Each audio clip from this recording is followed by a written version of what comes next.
Langsung saja kita simak informasi pertama di Kompas Malam, Saudara. Sebuah kendaraan umum pengangkut siswa terjun ke sungai di Sungai Lacinge, Takalala, Kabupaten Sopeng.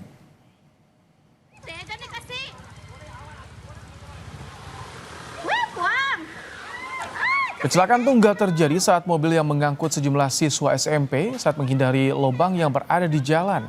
Mobil kemudian oleng hingga terjun ke dalam saluran sungai. Warga sekitar yang melihat segera menolong dan mengevakuasi seluruh penumpang. Sopir dan 7 orang siswa mengalami luka-luka dan dibawa untuk mendapatkan penanganan medis.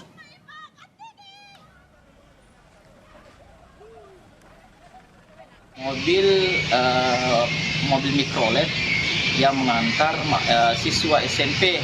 Nah, di situ tiba-tiba mobil tersebut itu oleng ke kiri sehingga mobil tersebut jatuhlah ke sungai-sungai kecil yang di samping jembatan tersebut.